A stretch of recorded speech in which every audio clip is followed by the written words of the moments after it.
Vedanteshu yamahureka purusham vyapya sthitam rodasi. Vedanteshu yamahureka purusham vyapya sthitam rodasi. Yasmin ishvara ityananya vishaya Shabdo yathartha aksharaha Antaryascha mumukshubhir niyamita pranadibhir mrugyate Sasthanu-sthira bhakti yoga sulabho Nishreyasayastuva.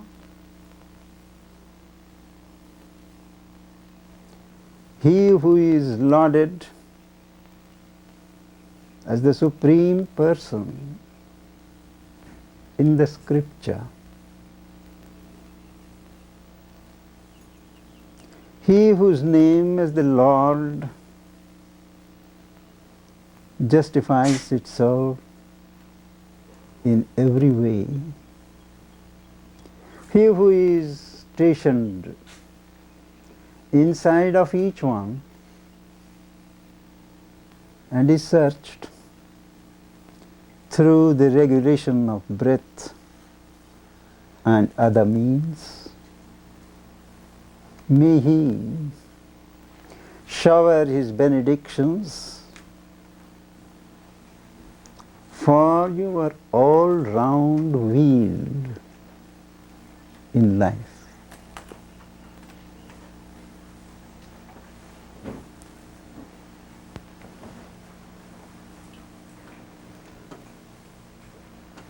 The theme for our meeting is Savitri.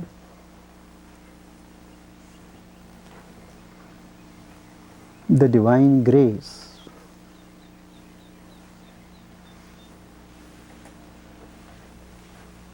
It is an epic running into 23,000 lines, perhaps the longest epic in the English language, constituting the book of promise, of knowledge for the new age in which death will have been conquered for man and his rightful heritage of immortality restored to him. This epic has taken 50 years to take its final shape. It was, I wouldn't say written, it was taken down by one of the foremost thinkers, seers, poets of the modern world, whom the French thinker Romain Rolland describes as the last of the rishis, holding in his hand the bow of the future. He is Sri Aurobindo, whose birth centenary has been observed all over the world a few years ago.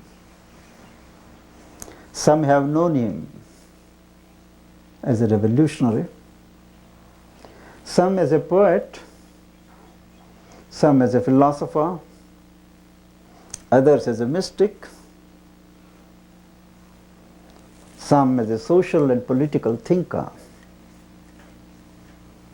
And indeed, he was all in one. Sri Aurobindo was born in India in 1872, and his father believed in an out and out English education and English culture for his children. Because India was ruled by the British as a colony for nearly 200 years. And in the last century, it was considered to be the height of elegance to speak English, to act English.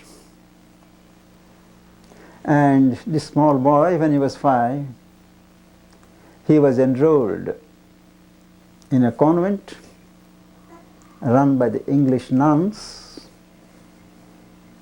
at Darjeeling, a hill station in the Himalayas. When he was 5, this boy was so perceptive that one day in dream he found a dark cloud entering into him. He did not know what it was. Only from the next day he started feeling a certain heaviness, some weight on his mind since then. When he was 7, he was sent to England along with his other brothers and kept in charge of a British clergyman as his guardians. The boy was not particularly known to be religious. He described himself as an agnostic. And so he grew up, taking more interest in extracurricular books, studying poetry, picking up Greek, Latin, and other classical languages with unusual speed. And he wrote his first poem when he was 13. It was when he was in college at Cambridge. As he was reading Max Muller's translations of the Upanishads, that he came across the concept of the self, what is called in Sanskrit Atman. The self which is unchanging, immutable, eternal. This young man was fascinated by that concept and felt that here is something worth striving for, to realize this unchanging, immobile self.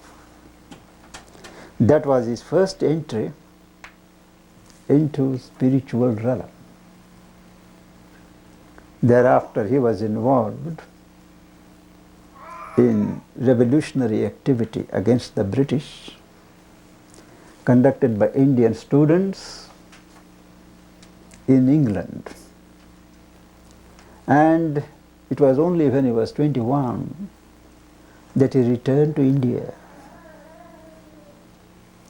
As soon as he landed on the shores of India, in Bombay, he found a massive descent of peace over him. It was an extraordinarily solid calm that possessed him.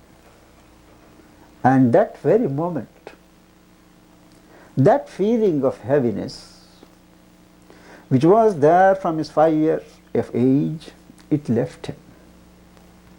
And the peace The calm continued for months together. He joined service in one of the states in India, teaching French, English,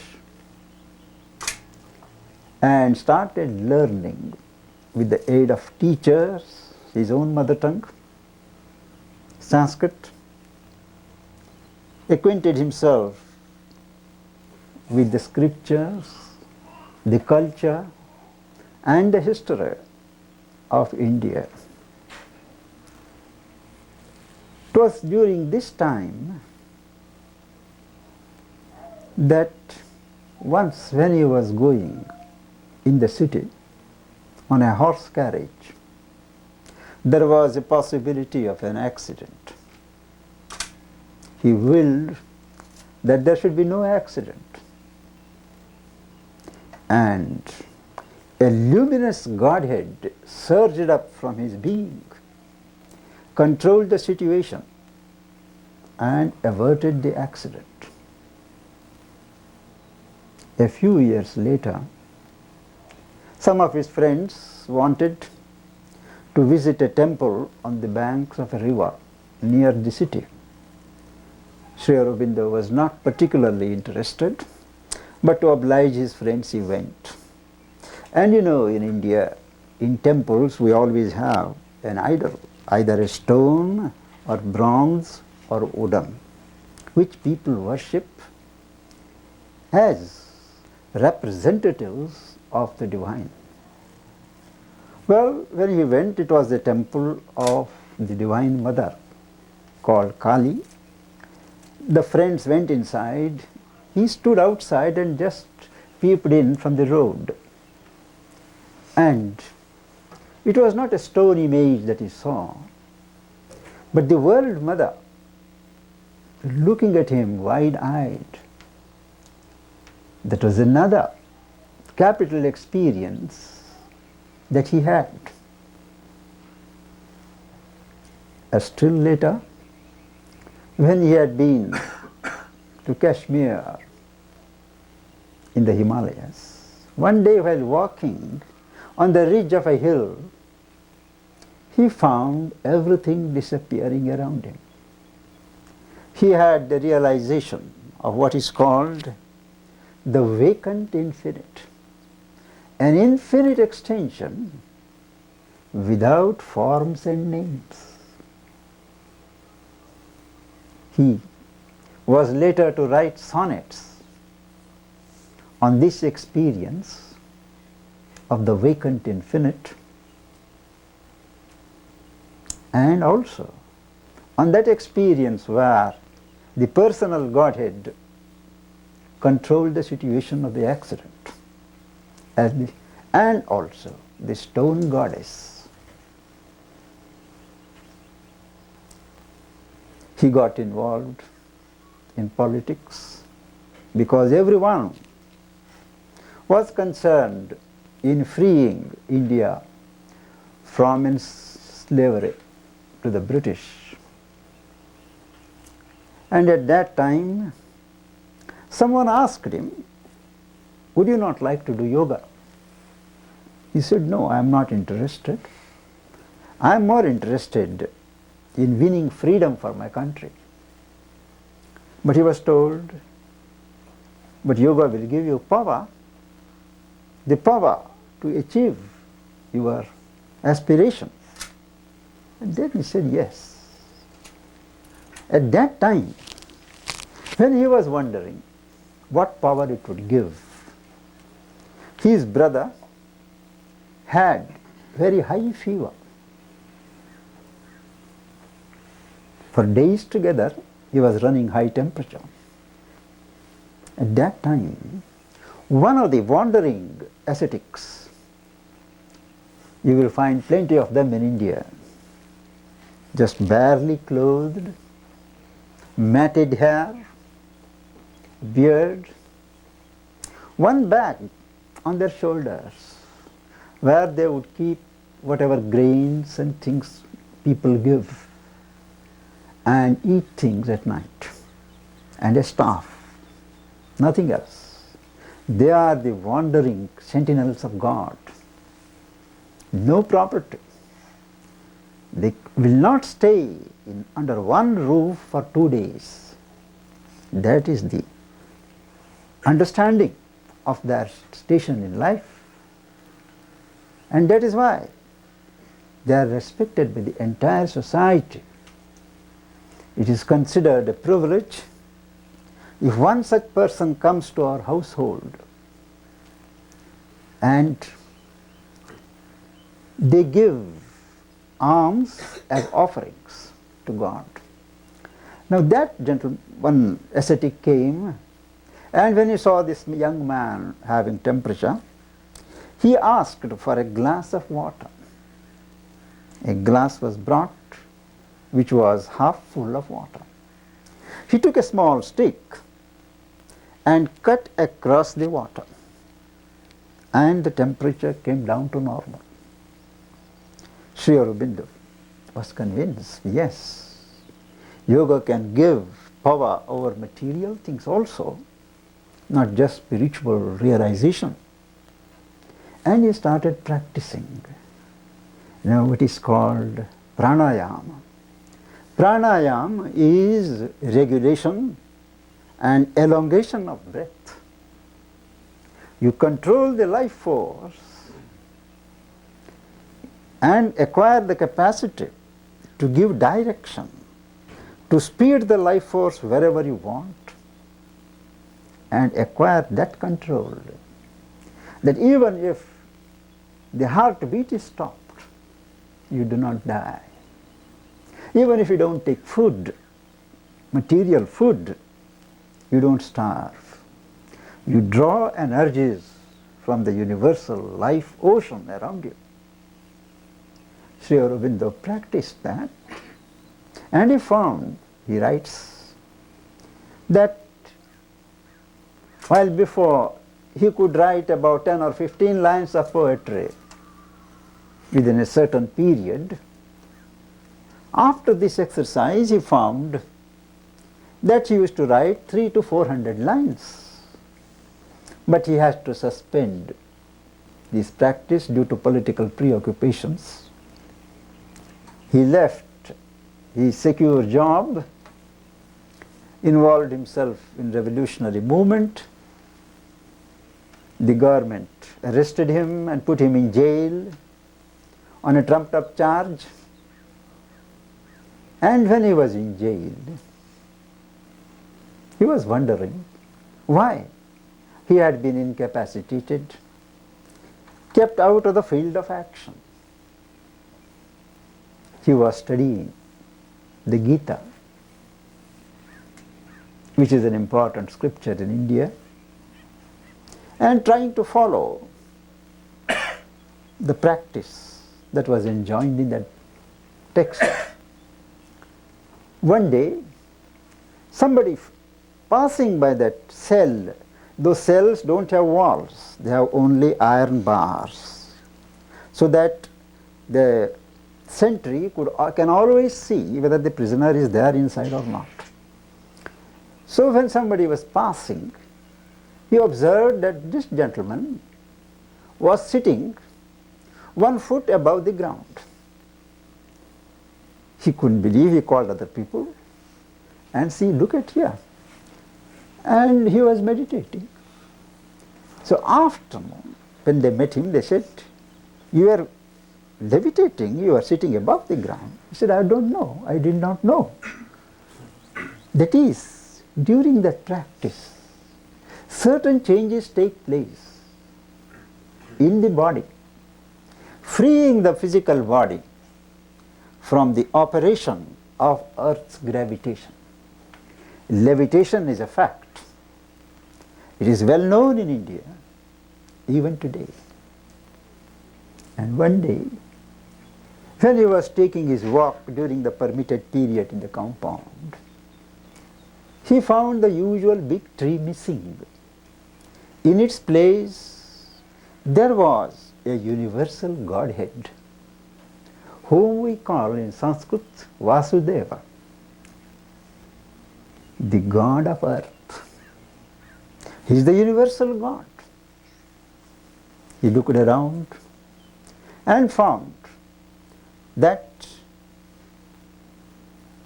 on the face of everyone, convicts, warders, fellow convicts, there was this image, the universal Godhead. He went to the court to stand trial, and there too the British judge, the Indian lawyer, all had the face of the universal Godhead. Each of these realizations brought home to him the impossibility of limiting the manifestation of God to any one form. Unasked, unsought for, he experienced the divine reality as a personal God, as an infinite, impersonal infinite, as a universal God, Godhead, and as a divine indweller. When he was acquitted from the jail, he received a command from above, clearly saying that his assignment had been changed from one of liberation of the country to liberation of man. Liberation of man from ignorance and its consequences of pain, suffering, and death. He went into an exploration of his own consciousness, severe austerities for 4 years in exile in French India, and in 1914 a journal was started called the Arya to present to the world the knowledge that he had received during his communion with the reality. And this knowledge is the doctrine of life divine. It says that this world is a purposive creation of God. It is a progressive evolution of a divine consciousness to manifest the glory of God on earth. And man, as the crown of nature's evolution, has a great role to play in speeding up the evolution of consciousness.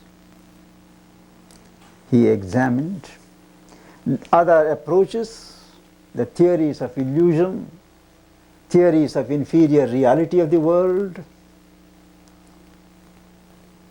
doctrines of renunciation, asceticism, and he presented a theory of knowledge, knowledge by identity of consciousness, that whatever mental knowledge one may have is very limited.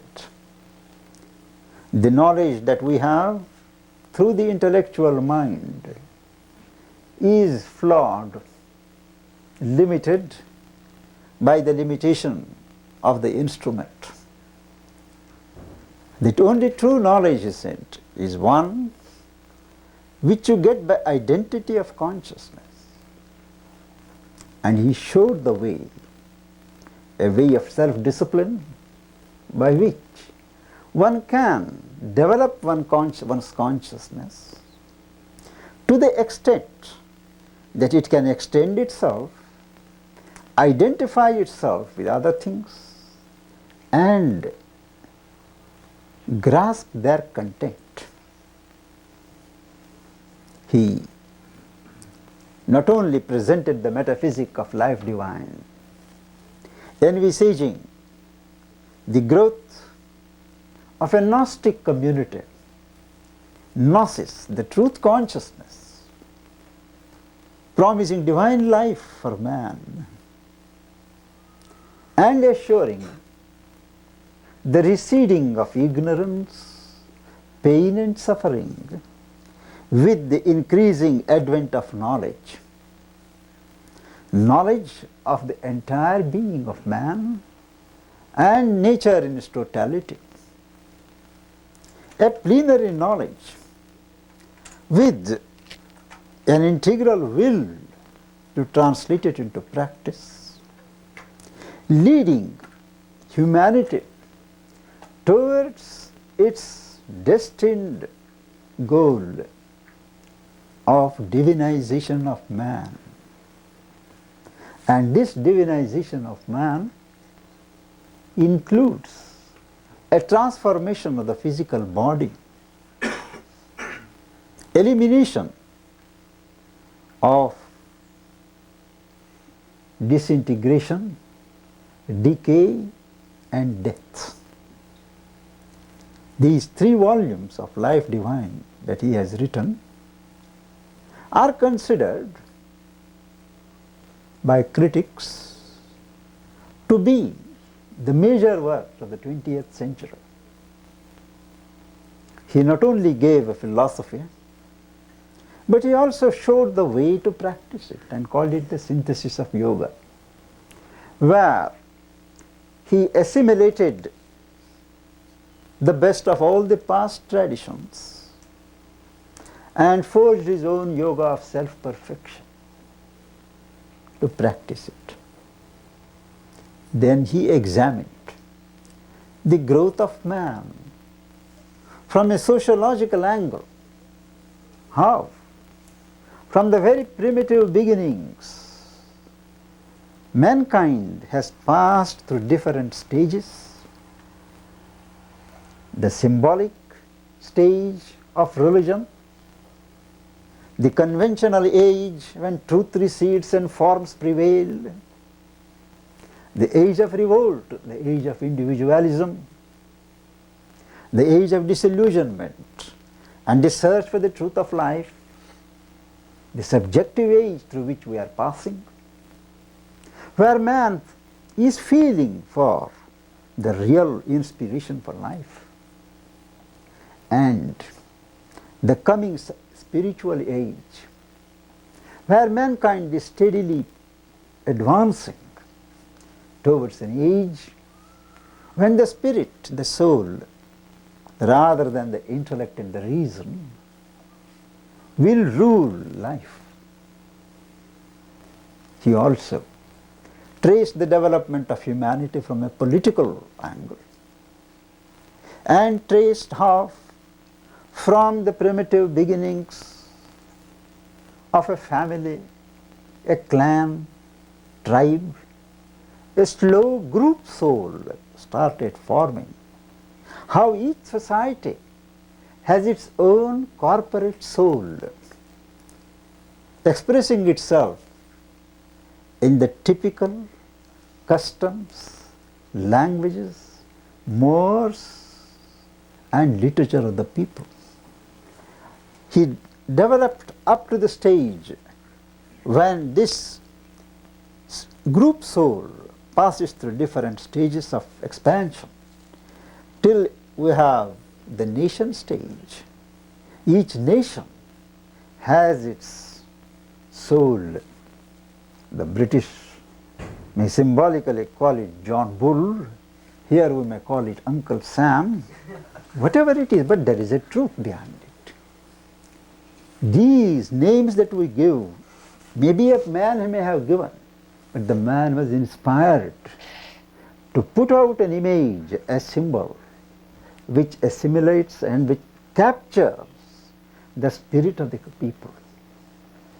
And he envisages that this national soul, each soul, is gradually moving this towards a community of souls, and the world is bound to arrive at the ideal of human unity. It is a classic book where it traces every historical contribution towards and against this cosmic movement. And he also says why some countries have gone to ruin, because instead of organizing themselves around that collective soul, they organized themselves around the collective ego, just as Germany did in the First World War, repeated again in the Second World War, Japan did in the Second World War, where they ignored the real spirit and tried to project their ego and aggrandize its interests in humanity. They went to ruin. Everywhere Sri Aurobindo finds and presents a development of the spirit, a divine consciousness in different fields, gradually moving through the physical development, the development of life force, the development of the mind, the development of the spirit. Religion, mysticism, yoga, all these, each one has played its role. And today he says we are moving towards an age when man will surpass himself. The very gods are waiting to help him.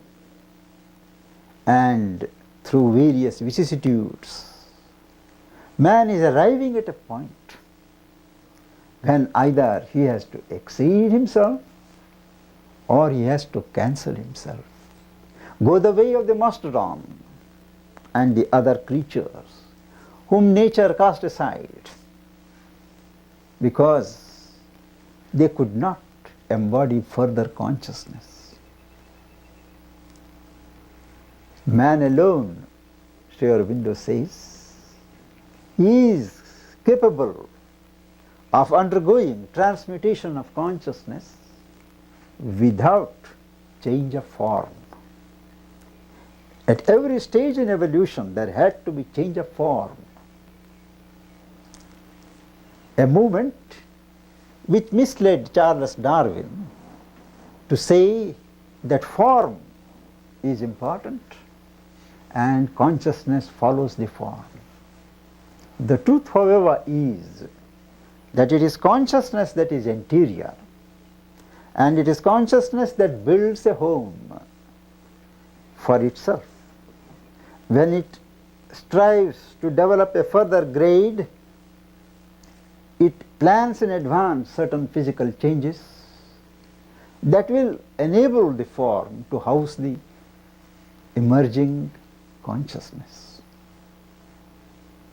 And from this spiritual point, the development of consciousness, he studied, he wrote a number of studies in other subjects, and his favorite subject was poetry. He was a born poet and he was very conscious of it. He wrote a number of poems, sonnets, not as an idle occupation, but to express his increasing consciousness. Sri Aurobindo did not accept the theory that art is for art's sake. He says, why? Art too has a role to play. Art too has an utility. Whether it is painting, sculpture, architecture, or what he calls the liquid art of sketching. He says it is a movement of consciousness to express and bring out certain truths which do not lend themselves to be expressed in gross material terms.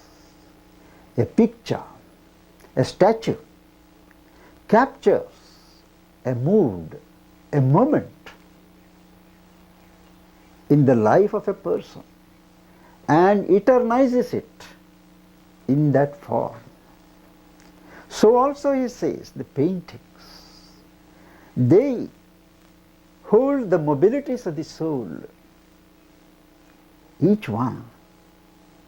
It does not reproduce nature. If we are to reproduce nature, well, photography does it much better here, it points out. And poetry is intended to bring out an experience, a certain perception, a certain experience, a certain situation. These are portrayed in terms which are the right terms, what they say in French, the mots justes. True poetry is not written. True poetry flows. There is a level of consciousness, a level of being, which is open to subtle truths, subtle order of existence. And from there, the truths that are to be expressed flow. If we are receptive, if we have equipped ourselves by way of technique of expression, by way of language, vocabulary, by way of uninterfering receptivity, poetical inspiration expresses itself. He has written a book called Future Poetry, where he traces the development of English poetry from the beginning, from Chaucer. And he traces the various changes through which English poetry has gone through, and confidently predicts that the world poetry will slowly pass through a certain subjective age, when subjective impressions, subjective thoughts, they will be put out only as a transition to a stage when poetry will become the language of the soul. In his own experiment,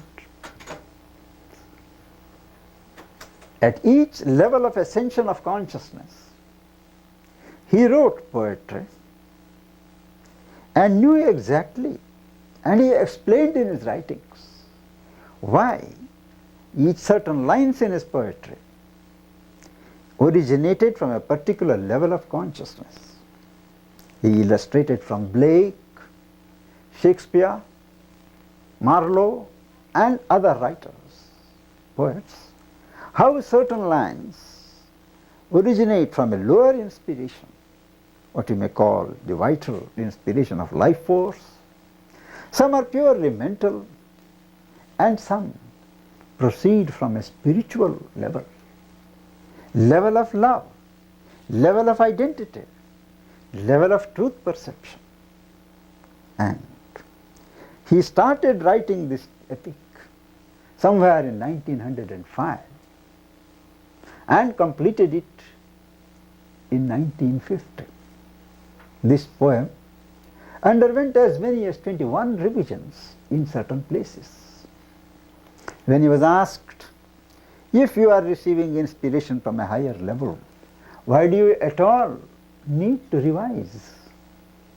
He said, the revision also comes from that level. He,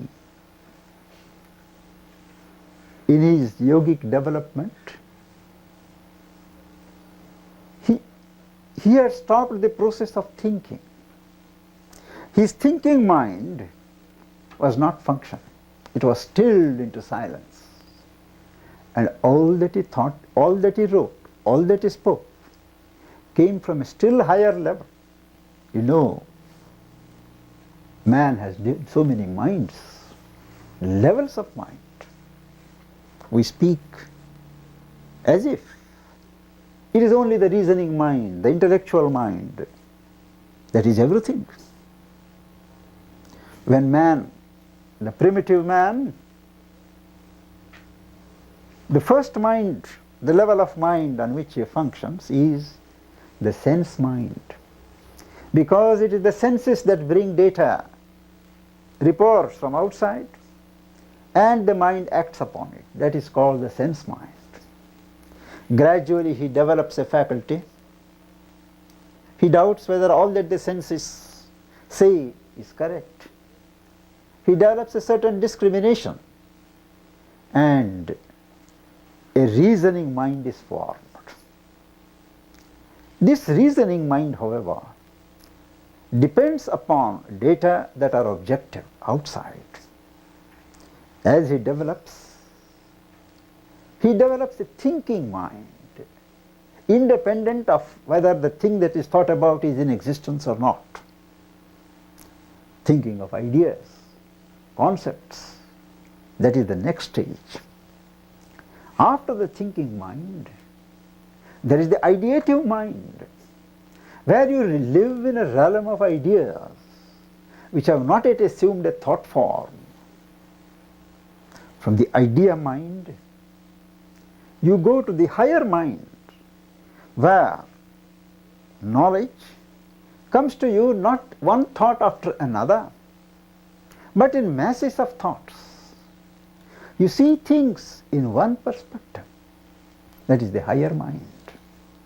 Still above is the illumined mind, where knowledge comes to you in flashes. First is a moment of light, flash. Thereafter follows the moment of thought. Still further, you have the intuitive mind, where you spontaneously grasp the truth as it is. There is not the laboring process of mind thinking or drawing conclusions. You want to know a thing, and there is a spontaneous perception or a rising of an idea. Yes, this is that. Intuition is that an edge of truth. It is a direct ray from the sun of truth. And this intuition functions either as truth audition. We hear the truth, inspiration. We see the truth, truth revelation. We sense the truth. The intuition is active in the touch, so that if I want a particular page, when I open it, it exactly goes there. These are matters of experience which have been verified in our lives, and not just information from books. Now, these are the various levels. Above the intuitive mind, there is the cosmic mind, the overmind, which gives a global view of things, gives the justification for every idea, every thought, every project, every movement in the world, identifies with all that is expressed in the universe. Still above is what is called the Gnostic mind, the mind of Gnosis, where there is a plenary revelation of truth, accompanied by the necessary quantum of will to manifest that knowledge. These are the various levels of mind waiting to be scaled, waiting to be embodied in our conscious lives. We have to practice inner disciplines of development of consciousness, extension of our horizons, to cross from stage to stage. Left to nature, it will take millenniums, but man has it in his power to exercise his will and determine the pace of his advance and the direction. He can concentrate in one lifetime what nature would otherwise take thousands of years. And Sri Aurobindo revised his poem from each level of consciousness that he attained. He says he pulled up the text, the lines, to the new inspiration, to the new level of consciousness at which he arrived. And it is in that sense that this epic is his last testament and the most perfect work of his life. What he has expressed in the life divine as a vision, as a philosophy, as a metaphysic, is woven and into the texture of story of man. It contains accounts of the life and development of humanity, right from the very early beginnings, when there was nothing else except, as the seers say, darkness wrapped in darkness, when all was fragmented and all was in water. What was there and who created it? Who knows? God alone knows, or perhaps he too does not know. That is how the ancients speculate. From those ages, what is called the Stone Age, he traces how from a speck of consciousness that somehow managed to creep into the atmosphere. Humanity has come a long way. God has come a long way in fashioning man. And true to the description of an epic, he gives the latest developments in science, in thought. He weaves those concepts and imageries in the poem, the ancient and the modern. There is also a futuristic element when he anticipates what leaps of consciousness man is on the verge of taking. He also examines what results this growth in consciousness is going to have in day-to-day life, the reason for the existence of pain and suffering, how far it negatives the proof of the existence of God or affirms it, the nature of life, the object of life. In what manner death has to be conquered? In what manner mind is going to be rounded? In what way our human psychology has shaped itself? How our sympathies become our torturers? How man is truly an embodiment of a divine spark which goes on developing into an entity, into a flame, into a person. All the technological concepts, developments in art, paintings, all these have been naturally imbibed and presented in the course of this epic, describing nature in her moods, cataclysms, the development of ideologies and philosophies, the gospel of the atheist and the agnostic, the birth and the limitations of religion, the philosophy of history, and many other themes have been organized around one capital idea, that man, in the measure in which he grows into a divine consciousness, gets control over the forces of death, shapes his own fate and destiny, and it is a divine grace